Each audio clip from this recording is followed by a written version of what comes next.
करने वाला इस धरती पर कोई नहीं है। जानत प्रीति रीति रघुराई। कहो, आपको बताऊं, निषाद राजगुह को जानते हैं आप लोग? उनका नाम था गुह। बाबू राम जी से 5 साल बड़े थे निषाद जी, गुह जी। कितने साल? 5 साल। जब राम जी का जन्म हुआ उस समय उनकी उम्र कितनी होगी गुह की? 5 साल। सिंगवेरपुर में रहते थे अपने पिता के साथ। सुने अयोध्या के महाराज के घर में लाला हुआ है। गुह अपने पिता से बोले, पिताजी ले चलिए ना अयोध्या, मैं उनके साथ खेलूंगा। उनके पिता बोले, अभी तो छोटे हैं वो, अपनी मां की गोद में रहते हैं, चलते भी नहीं हैं, कैसे खेलोगे?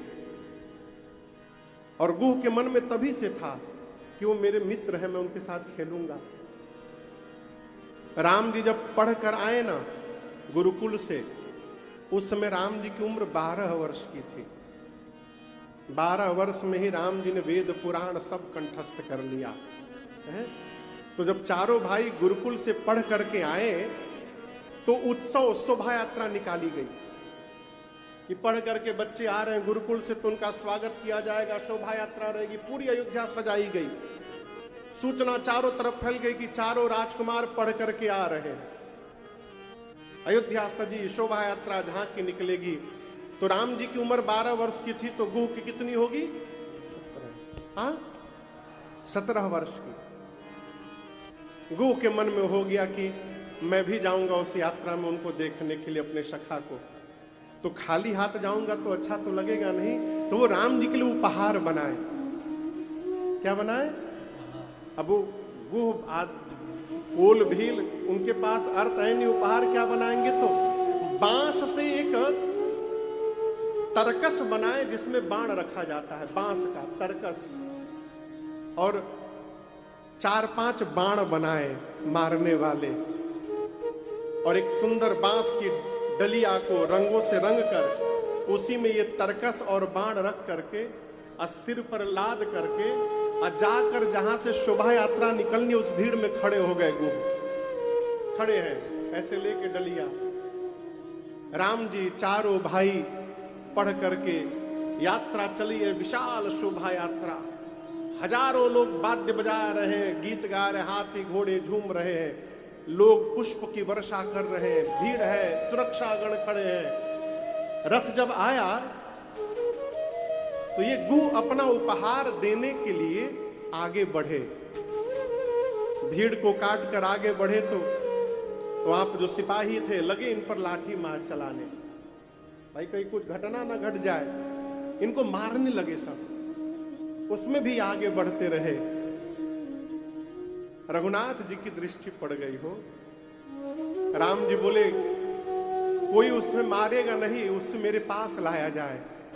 अब जब भगवान ने बोल दिए पास लाने के लिए तो कौन मारे? उनको लेकर के लाया गया। राम जी ने उनको रथ पर उठा लिया। उन्होंने भगवान को उपहार दिया।